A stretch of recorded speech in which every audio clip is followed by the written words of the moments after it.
And so a lot of the people who, stopped working because of COVID or whatever it is, have decided to start their own business because those filings are up like crazy. Okay. Is there a typical person that comes and takes one of your classes? Tell people about the latest round of seminars coming up first. Sure. So the entrepreneurship workshops, which we have recently rebranded and we're calling it Smart Start, which we thought was kind of cute. That's better. It's better. Thank you. Yeah. The next round starts on August 8th. And so we do this 8 times a year. So there's sort of always another one coming up. But the next one is August 8th. It's 10 workshops. They are 3 hours apiece, 9 a.m. to noon, Mondays and Wednesday mornings. The 3 hours flies by.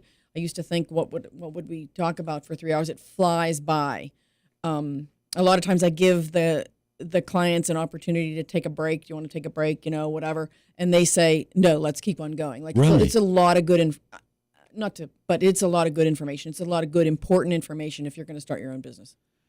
I saw the picture. You had 6 or 7 people come through the program last time. We did, and I'll tell you what, Eddie, my assistant, her name is Diane. She's awesome. Hi, Diane. We have 10 people this time. Okay. 10 or 12 even. Like, we have a big class this time. All right, 10 is a great number. 10 is awesome. Enough people that it's going to stay interesting, but it's not too many people that it gets clunky, I chaotic, guess. Yeah. Chaotic. Well, and the thing is that there's a sweet spot, and it is right around 10 because we need to have that many entrepreneurs in the same room because then we really get like this massive flow of ideas from 10 different people, and it's just so helpful because we bounce our ideas off of each other because we're all entrepreneurs in the room, right? So we're like-minded, and we'll put all our emphasis on this particular client. Let's talk about this person right now, and let's get some ideas for this particular person, and then we'll move down the line. And we brainstorm. That's part of what we do. It sounds like you create a self-supporting think tank. No, because if you bring an idea and you can have an idea for a business, but to hear 7 other completely different theories on your business has got to be an educational process if you're open-minded enough to hear it. It's fantastic. Yeah, I mean, and I think it's important to be open-minded. It's important to be willing to think outside the box. It's important to be willing to hear other people's opinions. One thing about entrepreneurs, right? We're kind of, I don't know. We think we know, right? We think we know. Well, but yes, I can do it better. Why? Because it's me. Right, but we have to be open-minded enough to think, okay, how is this coming across to other people? And we have to realize, too, if we've been doing the same thing and it's not producing the results that we want, we have to do something different, right? We're not going to get different results by doing the same thing. So we may want to try an idea that we've heard in class that we hadn't thought of or we don't really love, but a couple people thought it was a great idea. Maybe we need to be open-minded enough to try it because we're trying to get different results. We all know the definition of insanity, right? Yeah, so, doing the same thing, expecting a different result. Yeah. Right. Lisa Diaz is my guest. The group, it's Smart Start. It's job training for Beaver County. As a general statement, and I don't want to pick on anybody, are entrepreneurs better at ideas and worse at social interactions? We're more good at coming up with an idea because you said an entrepreneur typically might not want to hear your idea because they thought of their idea and it's great. Is that a part of the skill set that you teach? Well, I mean, I think everybody, not just entrepreneurs, I think everyone likes their own idea best. Right. Right. But I think it does take a certain level of whatever to be able to embrace an idea that wasn't mine, right? To give that idea a chance. Because someone else might have more experience in that than I do, right? So I better give that a good, hard look and decide, this might be worth trying. I think it's a good idea. If all I'm going to do is my own ideas, then what do I need to, then stay home, right? If you're not interested in hearing everybody else, but I think there's huge value in hearing everybody else. Is there ever an idea that comes up in a class and everyone else in the class looks up and goes, "Oh man, that's dumb"? Well, not as blunt as that, Yeah. obviously, but well, in class, that's a very good question. So I'm glad you asked me. And in class, a lot of times I say, it's not the idea that's bad, it's the execution of the idea. Now, I always do put the caveat, like cigarettes for kids is always going to be a bad idea. Like some ideas are bad. it sounds like you're trying to soft pedal it. Well, not all ideas are bad. You just did it wrong. Well, no, listen, it's the execution. Okay. The idea is this much, right? Mm-hmm. The execution is this much. Is that something that when people come in to take the entrepreneur class, they hadn't thought through? They think they've got an idea and they got the problem solved. That's when the work starts, it sounds like. Yeah, absolutely. I mean, I'm not going to say any names or whatever, but there's a business that opened recently, and I feel like there was not any marketing done ahead of time, and the sign was up 2 years while they did the construction on the building. Terrible idea. And then they just opened one day and thought that the floodgates, that the people were going to pour in. It just doesn't work that way. If you've seen a sign in the same place for 2 years and there's not been any business there, and those doors being locked or unlocked doesn't have any effect on your day. Yeah. Is it an issue of never having it pointed out? Because you mentioned a word, and it's a word that can mean a million different things. Somebody comes in your class and says, "Okay, Lisa, explain marketing." Well, we do talk a lot about marketing. Right. Talk a lot about social media. We try to combine like old school and new school. So I'll tell people, listen, I know they're old fashioned or whatever, but get a ton of business cards. Get a ton of business cards. Don't design it yourself. That's a great place to ask someone else, right? I've seen a lot of horrible logos. And wordy cards, and they're just not right? So you do need a professional to take a look at it, but get a ton of them printed and always have them on your person. I don't care if you're going to the grocery store, have them on your person. And then we talk about, the need for social media as well. So we talk about a combination of both. I spent a good hour and a half yesterday looking for one specific person's business card. I did find it. So you're exactly right. All right, would you judge my business card? I'm dead serious. We're on Facebook. Here, I'll hold my business card up. It just says my name, my email, and my phone number. I find it understated and quaint. Here you go. Yeah. Okay. If I was going to describe you, I wouldn't call you understated. Right. You got a soft pedal in the beginning. If my business card was a mallet. Yeah. Is that all right? I thought it's okay. You're gonna abuse the font or something, aren't you? No, I mean, it doesn't say what you do though. That's all right. That means I'm an enigma. Oh, you're an enigma, all yeah. right. Yeah. I mean, looks could kill. I might put WBVP on there, but that's just. Oh no! See, this is something I don't know if you know this. I'll school you up. If it's a personal business card, you never put the call letters of the station because as soon as you get them printed, they fire you. Oh, it's kind of a. Yeah, that's how you get put. See, that's what you learn if you take Lisa's class. And I'm goofing on it, but it is important. It absolutely is important. If I meet you and we're talking about whatever we're talking about, and I hand you a business card, well, a week later, you're thinking, oh, what I do is not on my business card. Right. You just have to remember. So it's simple stuff like that unless you've been in a position you have to learn it, you're not going to learn it. And that's what you do. That is what we do. All right. So you wouldn't say that I'm soft-spoken and an enigma. I would not say you were soft-spoken and an enigma. Lisa Diaz is my guest with job training of Beaver County. It's called Smart Start. The next one's coming up August 8th. They can start signing up now, right? Absolutely. Yep. All right. They can call your assistant or call your coworker, Diane, 724-728-2020. Or you can go to D. Hanrahan at jtbc.org. After we do news, I want to ask you about the difference in job training now versus job training 3 years ago versus job training 5 years from now. Just giving you a heads up. That was an enigma question. What did I say? All right. Lisa's my guest. Let's tell him for him. Falling in love is one thing. Having anxiety about falling is a whole different subject. If you or a family member are concerned about falling, and yes, either up or down the stairs, or maybe even out of bed, St. Barnabas has a special message and some ideas just for you.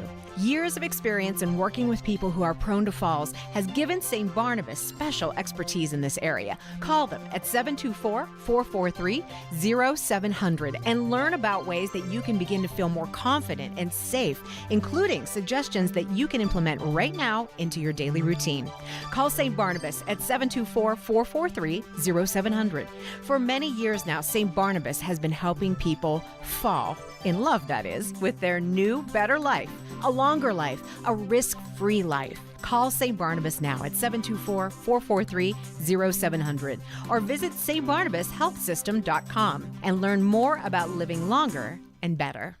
Hi, folks. I'm with our good friend John Diagardi from Roe Monument. John, you were telling me earlier that people really should not rush into choosing a memorial for their loved one. Now, why is that? We found that families need to take ample time to grieve first. Grief is not something that we get over, but rather something that we learn to live with. So the length of time to grieve varies from person to person. You mentioned that the monument can't be placed right away. That's right. There are certain things that need to take place before a monument can be installed. So it's really worth taking time to think about how to plan and design a memorial that truly reflects a person's life. It's actually a healing activity that helps to alleviate grief. John, this makes a lot of sense. It does, and when the time is right to proceed, not only can Roe Monument help families choose and design their memorial, we can help them save as much as 50% by eliminating the middleman. Thank you, John. Folks, you can learn more simply by visiting RoeMonuments.com. The best of Beaver County is easy to discover. It's right here on your radio. Tune in Beaver County Radio or watch the best of Beaver County live on Facebook or YouTube video this and every Thursday from 11 to 11:30. The program is made possible by St. Barnabas. For over 3 years now, the show has been dedicated to shining light on the great things going on right here in your neighborhood and the people that are making it happen. This Thursday, enjoy conversation and insight from an intriguing lineup of guests who are creating excitement and having an impact right here in Beaver County.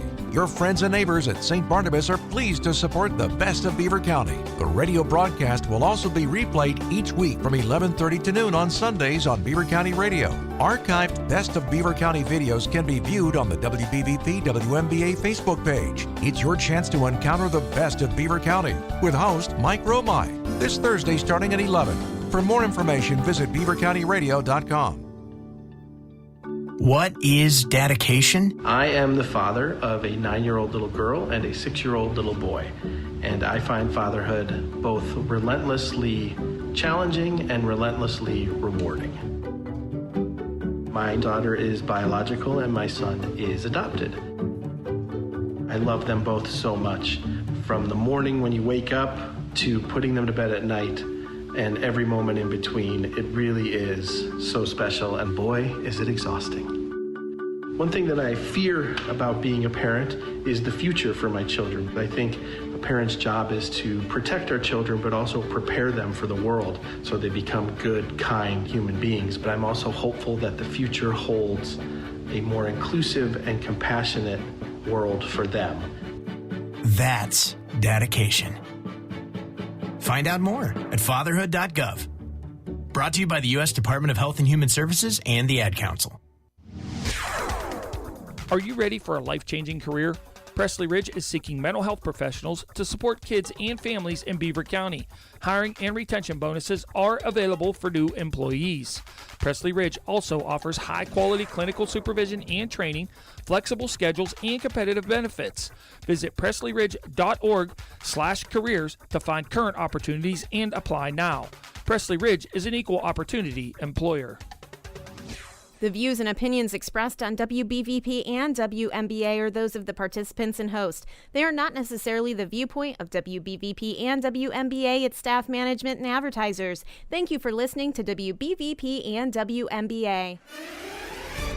Beaver County Radio's news source, 95.7 and 99.3 FM. Along with 1230 WBVP, 1460 WMBA, and streaming at beavercountyradio.com. Here's Frank Sparks. And good morning. We are expecting sunny skies today. It's going to be hazy, hot, and humid. High is going to be up to 87 degrees. We'll have your steamy Beaver County radio weather forecast, including taking a look at our weekend, right after we have this look at news. The Aliquippa School Board met last night, made some new hires. Beaver County Radio News correspondent Sandy Giordano was there and filed this report. At Wednesday night's school board meeting, Shauna McBride was hired as a second grade teacher. Tracy Doty was hired as an elementary school counselor. Nikki Scrabus was hired as an elementary school nurse. Kylie Steele will teach history at the high school, and a high school art teacher was hired and a band director and Quipet sponsor. Dr. Jennifer D'Amico, Director of Pupil Services, was appointed acting athletic director for the 2022-23 school year. She will be paid $15,000. The school board approved the district special education plan for 2022, June 30th, 2025. This is Sandy Giordano reporting for Beaver County Radio. On Wednesday, the Community College of Beaver County held a ribbon-cutting ceremony for its new Center for Public Safety. The new set of classes and classrooms includes a crime scene room and firearms training facility. CCBC President Dr. Roger Davis spoke at yesterday's ribbon cutting, expressing excitement for this new branch of education in Beaver County. This opening of our facility reflects one of our core beliefs of our institution, that the journey of education never stops. When a student earns a credential or a diploma and walks across our stage at commencement, we really believe that those are just milestones and not the end point. Yesterday, we were thrilled to work with District Attorney David Lozier, who you'll hear from in a moment, and the Beaver County SWAT Emergency Services Unit on campus for a day of continued learning and training. For more information about yesterday's grand opening, including a look inside the new facility, check out our story on our website at beavercountyradio.com. Former Elizabeth Police Chief 45-year-old Timothy Butler Jr., who was previously sentenced to probation in state court after admitting to stealing thousands of small bags of heroin and fentanyl from his department's evidence room, has been indicted on federal charges. Butler was indicted by a grand jury on one charge of theft of government property. The U.S. Attorney's Office for the Western District of Pennsylvania announced the charges yesterday. Butler is accused of stealing drugs recovered through 2 federal investigations. He faces up to 10 years in prison and a $250,000 fine if he is convicted. Pennsylvania is certifying the results of primary elections from 64 of the 67 counties in the state, leaving out 3 counties and a growing legal dispute over whether to count mail-in ballots on which the voter didn't handwrite a date. Governor Tom Wolf's Department of State said yesterday that the certification of the remaining 3 counties will occur once litigation is resolved. The counties are Berks, Fayette, and Lancaster. The May 17th primary election included nominating contests for the U.S. Senate and governor. The department sued 3 counties last week. Fayette County says the state can't legally force it to count those ballots. Plus, it says the courts haven't yet settled separate lawsuits over the ballots. A Sesame Street-themed amusement park has apologized after a viral video appeared to show a costumed character waving off 2 6-year-old black girls at a parade outside Philadelphia. The mother of one of the girls posted the video from Sesame Place to Instagram on Saturday. It showed the character Rosita high-fiving a white child and a woman and then gesturing no and walking away from the 2 black girls who had their arms outstretched. Sesame Place has issued 2 apologies since, saying the performer did not intentionally ignore the girls and promising to take action to do better. Here's the Beaver County forecast on 95.7 and 99.3 FM. along with 1230 WBVP, 1460 WMBA, and streaming at beavercountyradio.com. Mostly sunny skies today. High is going to be up to 87 degrees. Overnight tonight, mostly clear, low down to 68. Tomorrow, sunny, hazy, hot, and humid. High is going to be up to 91 degrees. Then on Saturday, a slight chance of afternoon showers and thunderstorms. High up to 92 degrees. Sunday, chance of afternoon showers with a thunderstorm mixed in. High of 91. And then Monday, afternoon showers and a thunderstorm also possible. Get a little bit of relief with a high of 83 degrees. And don't forget to check on your neighbors with all this heat and humidity. And you can also see tips on how to stay safe on our website at beavercountyradio.com. And that is a look at the news for now. I'm Frank Sparks, Beaver County Radio News, 95.7 and 99.3 FM, 1230 WBVP, 1460 WMBA, and beavercountyradio.com, all presented by St. Barnabas. Talk about what's happening in Beaver County or around the world on Teleforum, 724-843-1888, 724-774-1888. It's Teleforum with Eddie Crow. It is Teleforum. I am Eddie Crow, but much better than that, Lisa is here with me. Lisa Diaz, job training of Beaver County. The program is called Smart Start.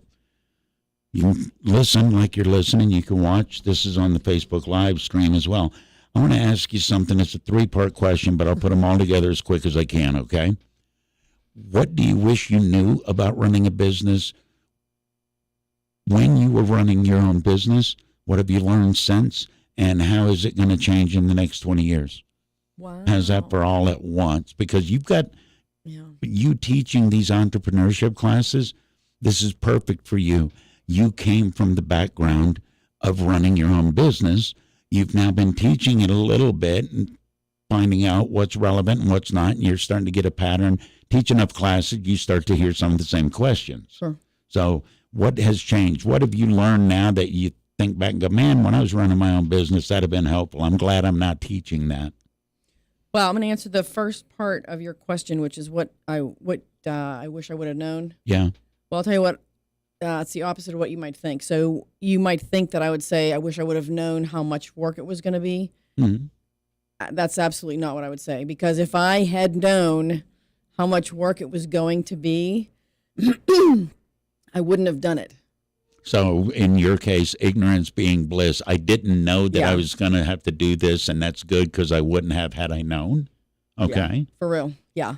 Well, that scares people away. When did you realize it was that much work that it could have been overwhelming? It was when you were too deep into it. So I would recommend thinking that it is going to be overwhelming. So adjust your expectation because it'll probably be more difficult than you thought, especially if it's your first time out. Although that was my third time out, and it was still a lot of work. But I'm still very glad I did it. Right. So I'm glad I did it, but I wouldn't have wanted to know how much work it was going to be. Don't tell me how bad this is going to be. Let me learn it a little at a time. Yeah, exactly. And okay. I'm still very glad I did it. Absolutely very glad I did it. Do you talk to people when they come into your class and give them that heads up? That in some cases you not knowing how difficult it is? Because if you run your own business, you're the beginning, you're the alpha and the omega for every decision to try and make that business successful. Right. So we talk about, who's the boss? If you're self-employed, who's the boss, right? Tony Danza. Well, and people want to flippantly say, I'm the boss. That's why I want to do this, because I want to be the boss. Right. And I say, well, I hate my boss. I want to be my own boss. Right. So let's think about that. Are you really the boss? And then I tell this horribly embarrassing story about a time when my husband was out of town and I had to wake up my kid, and he was probably like 12 at the time. He was going to go to 8th grade in the morning or whatever it was. And I had to wake him up, and we had to go to the warehouse. We had to pick up all the stuff because somehow an order got dropped for a big downtown Pittsburgh hotel. So you got to get it. It's got to be now. We had to get up, yeah. Take the pajamas off, put the jeans on, go to the warehouse, get all the stuff, drive downtown, do the delivery, come back home. Not my best parenting moment, but at that moment it was very, very clear that I was not the boss. Right, the DoubleTree Hotel was the boss. The client was the boss. Yeah. And Do you still hear about it from your kid? No, I think he forgot. He's 19. I think he forgot. Oh, he's moved on. Yeah, he's moved on. But yeah, I mean, I had to do what I had to do. So if I could have said, listen, it's 11 p.m., my kid's asleep, I'm not going. Well, and the DoubleTree Hotel would have said, guess what? Yeah, well, guess don't need to come by tomorrow either, right. do you? So, yeah, you got to do what you got to do. All right. What have you been teaching that you know will be a universal as classes go on? Throughout time, there's always going to be somebody that wants to be their own boss, wants to do their own business. What are some of the universals that would have helped you when you were doing your own business? What do you hear about in the classes? What's always going to be there? Because what you just said sounds like it could fit into that category. The client first. Yeah. I mean, we need to keep our clients happy. I would say, I use the word pivot because I'm so over that word, but we have to realize that, if we've sort of embraced the idea of the client as our boss, right? Mm-hmm. Then, because we're there to make money, Ed. I'm not there to rent you what I think would look nice, right? I'm there to make money. If people wanted to come to my place and rent something that I thought was hideous, I'm still going to, it's going to be okay with me. It's not going to be my cup of tea, but I'm still going to rent it to you. Well, if you would own any store, there's going to be stuff in the store that you personally wouldn't dig, especially if it's something like weddings or what. You don't sell stuff because you like it. You sell stuff because people buy it. Sure, but the food industry is a perfect example, right? So sometimes we get a lot of food people, right? We get a lot of people that want to have a food truck that's super, super popular right now. And I talk to them extensively about the food they're going to prepare, right? And the recipes that they're going to use. Mm-hmm. And what I do not want to hear is that, oh, I know the recipe by heart and I just, and that's how I make it. Okay. That's not the recipe for success, right? Every recipe needs to be, written out, laminated, and everybody has to use that exact recipe. Consistency. And I go one step further and I say, a lot of people will say, it was my grandma's recipe. And I say, well, if the customers in your geographic area where you're pulling your customers from, if they tell you it's too salty, it's too spicy, it's too something, it's not something else, if you're not willing to pivot, right, and change it up, then you're going to lose those people as customers, right? So we can't be too married to the recipe. We got to realize we're here to make money, so we have to change it to suit those folks in that demographic area. Are there people that want to run their own business but don't realize sometimes you have to be, I don't want to use the word hard-nosed about it, but you have to be objective about it and not get your feelings hurt. Well, that's my grandmother's recipe. Right. You're not selling it to your grandmother. Well, for sure. And I say to them, listen, if you want to cook for your family, for your friends, whatever it is, you can throw it together. You don't have to follow a written recipe. I really don't care. Make it as spicy as you want, whatever it is. Fire it up, yeah. Right? That's different. We're not doing that as a business. We're not doing that to make money. But if we want to make money, if I come to your place and then I come back a month later and I order the same dish because I really liked it the first time, and it's sweeter, hotter, spicier, this, that, the other. It's not chicken, it's pork. It's different in some way. Guess what? I'm probably not going to come back because I wanted that thing that I liked the first time. You got it right the first time, then you messed with it. You didn't mess with it. You just weren't consistent. Consistency. Yeah. Is that the largest part of people that you see that want to come in and say, I want to take these entrepreneurship classes, food trucks? Because it seems like everybody and their mama's got a food truck. Yeah, it's super popular. And so I am a big proponent of small business owners embracing their inner cheapskate. I tell everybody that about 100 times in class. Embrace your inner cheapskate. So we don't want to spend money that we don't really have. Right. So buying a food truck is probably not going to be step one, right? Unless you have a big pile of money earmarked for that, right? If you don't, then let's figure out a way we can bank some money while we're saving for the food truck, right? So if that's some sort of church fair or, farmer's market where we can set up, or in the strip district, or where can we go and start having people tasting our food and giving us some money and shoving it in the bank until we can, pay cash for a food truck. That's what I would recommend. What would you recommend to people that want to do a food truck that don't have a brick and mortar restaurant? Oh, I don't want you to have a brick and mortar. Again, if you're starting out, right, if you're starting out and you want a restaurant, again, that's not going to be step one unless you have a big pile of money, right?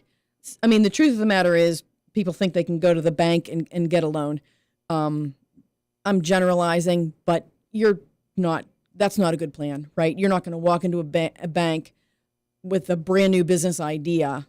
You haven't done it yet, right? And you want to get a loan to do your idea. It's just not going to happen. What does a bank want? I walk in, I've got a great idea for a food truck, and it's going to kill, and I've got no experience now. What documentation do you need to give me the money? What are they going to ask me for? They're going to ask you to come back in 3 years after you've done it and it's been successful, and bring all your numbers back. They're gonna ask for a proof of me figuring out a way to get it going, even if it's a little bit, even if I can't afford to do it full blown food truck. Maybe I'm doing it a full blown, little food trailer or something.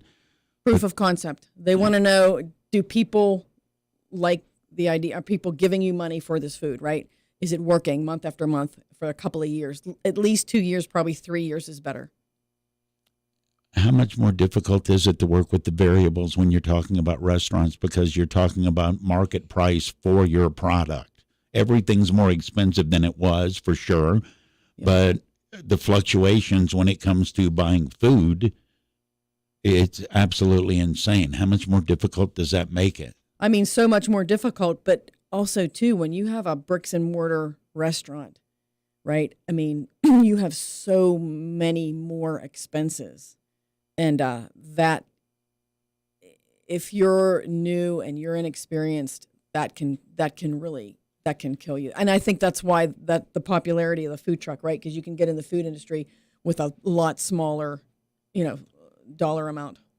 If I wanted to start a business and I said, Lisa, I want to start my own business and I want to have the slimmest margins conceivable and I want to put myself in the biggest potential position to fail, would it be a restaurant? Because I always heard the margins are so thin, and you can. I know firsthand somebody was going to open a restaurant. They put $1.5 million in the restaurant before the front door opened, and they were closed in 6 months. Right. Yeah. So I mean, probably again, cigarettes for kids is going to be slightly worse than a restaurant, but restaurant's going to be the second one. Yeah. It's not easy. I don't think anybody should undertake it in a lighthearted way or whatever. If you don't have a lot of experience working for someone else's restaurant for many, many years in some sort of, not just waiting tables, right, but in some sort of managerial type position where you were involved in the numbers. Involved in the numbers and involved in the staff, and yeah. It's not easy. Well, go in the opposite direction. I want to start a business. I don't know what it's going to be, but accepting that it's going to have risks, what is the relatively least risky avenue? I want to start a business. I don't want to make $1 bazillion. I want it to be in the black, but I also don't want to blink one day and be $1.5 million down after 6 months. What type of business are you looking at there? Sell something online. Ah, that's right. You've already got the network waiting. Yeah. I mean, I know people who go to yard sales. They have the knowledge, something I sure don't, but maybe about antiques and that sort of thing. So they'll go to yard sales, estate sales, that sort of thing. They'll know that this particular pitcher or this particular glass vase or something has value because it's a certain brand or whatever it is, and they know how to buy stuff cheap and resell it on online, Etsy, eBay, wherever, lots of different places. But people can make money doing that. Very low risk. I'm guessing from one day to the next, that's not a steady income. It's going to fluctuate depending on what you found at the yard sale. Absolutely. But if you have a full-time job and you go to yard sales on Saturdays and Sundays and you list these products at night or whatever, it's cool. I mean, you can program your phone to have an audible ka-ching so that you're audibly noticed every time you sell something. It's kind of cool. You could be at work and you hear it and you know that you just sold something. And you think, okay, 8 or 9 more of those today and I'm leaving right now. But yeah, but it's a nice side gig, and if it takes off, who knows, Do you have to talk people down? Sometimes they come in and they want to get the knowledge and the education. They want to hit it full bore. Do you have to tell them sometimes, hey, do this as a side gig and get your and understand it? Do they come in with lack of knowledge but massive enthusiasm? I wish I could say that. I do run into people who are maybe would be good if they had a little more enthusiasm to do some of the things that we tell you. Because I feel like we cram a ton of information into 30 hours. Right. This is 10 3-hour classes. Right. So we may tell you something in class that might require you to go home and do a great deal of due diligence, right? Sorry. Do your investigation online or whatever, and then come back to class the next time. If you teach me that in class, you have to tell, is that a red flag that's probably not going to work? If you don't have the motivation, you teach me something, and if I don't go home and further my education in that subject, it's kind of a red flag as far as my motivation, don't you think? Yeah, I mean, I think that's a good question, and I would answer it like this. Not necessarily, and I'll tell you the reason why. Because people have lives, people have families, people have kids, they have aging parents, they have whatever, lots and lots of other burdens on our time and so on. And so I think it doesn't, if you don't go home and do it right then, it doesn't necessarily mean you're never going to do it, right? Okay. So we deal with people who maybe they don't start their business the minute the 10th class is over, right? But they have their binder, they have all the information from all 10 classes that they can, peruse over the next period of time or whatever, and maybe they pull the trigger the following year. All right, so they get the education and they do use it, they just don't hit the ground running with it. Right. I would say that happens sometimes too, yeah. What do you get out of teaching these classes? Well, I mean, I love... Because I can see when we talk about it, your eyes light up. Well, I love small business, of course. I love small business. I love anything and everything that has to do with entrepreneurial things. And I really want to help these people. My parents they're retired, but they both did entrepreneurial ventures. And so it's like in my blood. So I get these people, right? Everybody who comes in my class is entrepreneurial, but maybe they didn't have parents who were. Maybe it's just them, right? And so they might need some help. That's a steeper first step if you didn't grow up around it. Right. And I always tell them, stop listening to your broke friends. Stop listening to your broke relatives. Stop listening to your negative, friends and relatives are going to tell you that your idea stinks, right? If they're not entrepreneurial, they're probably not going to like your idea. And not everybody is. Fewer people are entrepreneurs, right? So what makes an entrepreneur? The willingness to wonder what if? Yeah, but not to get all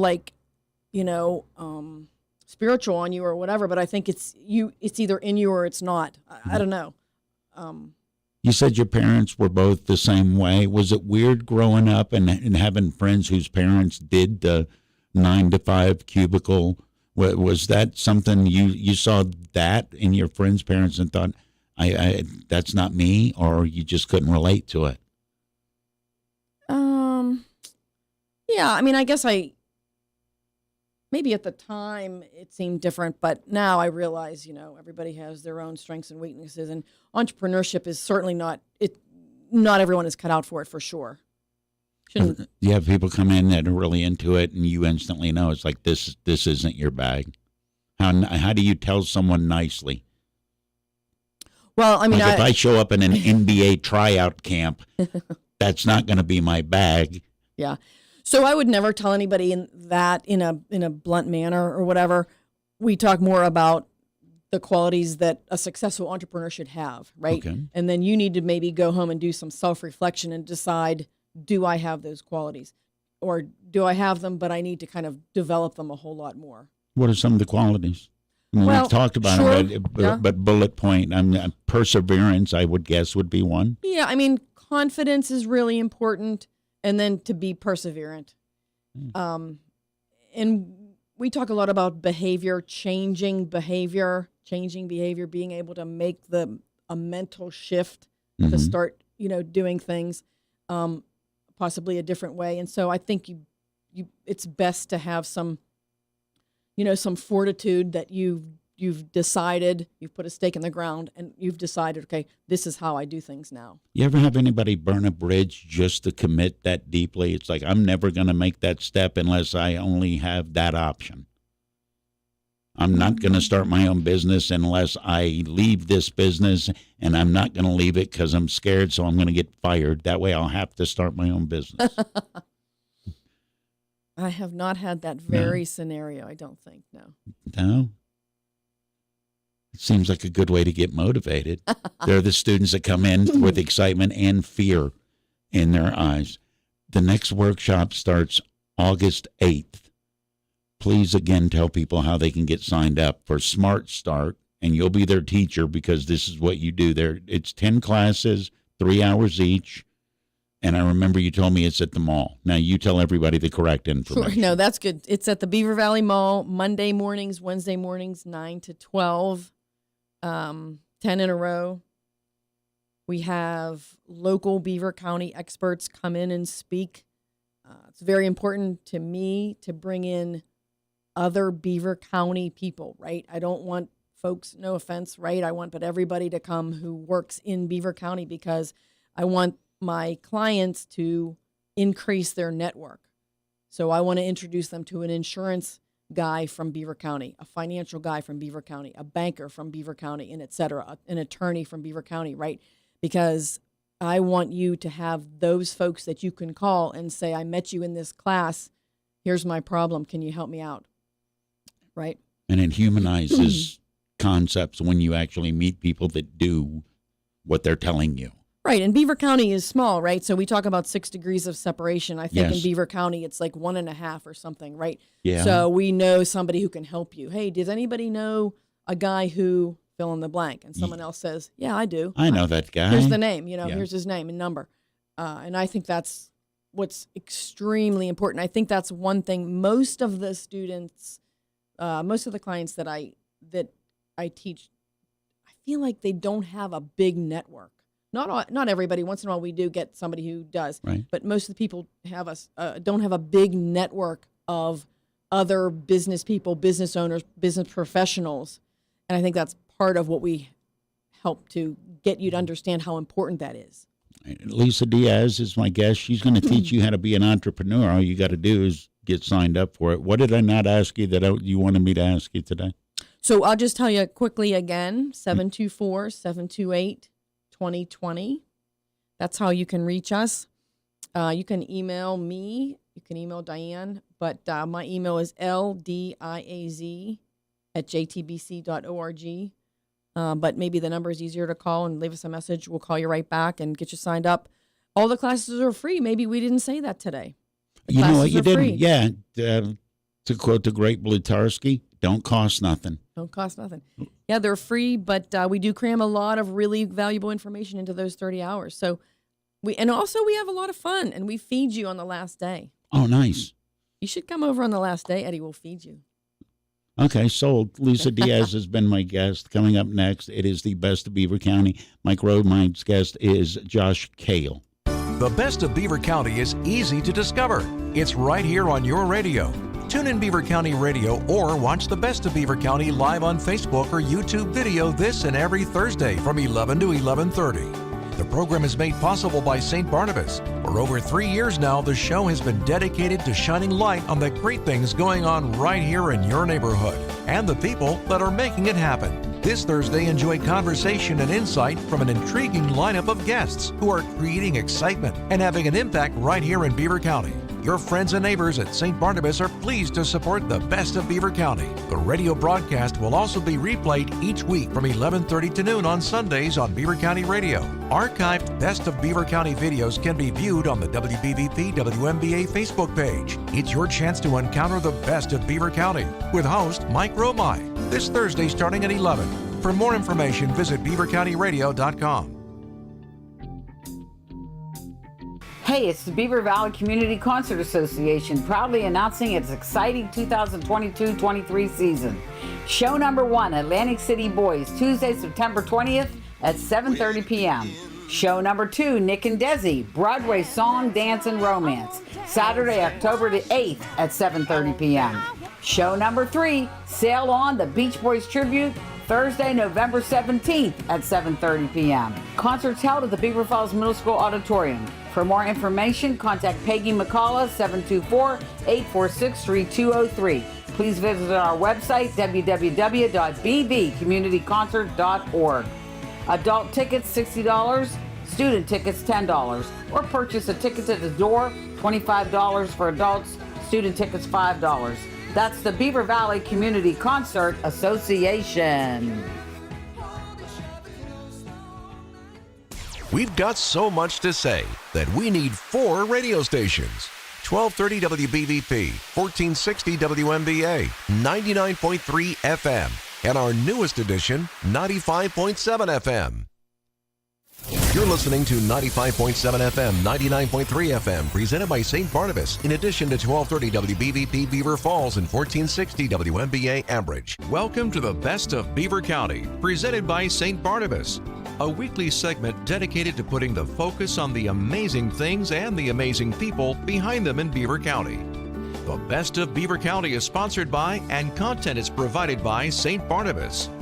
The show airs every Thursday from 11 to 11:30 on WBVP, WMBA, 99.3 FM, and Facebook Live.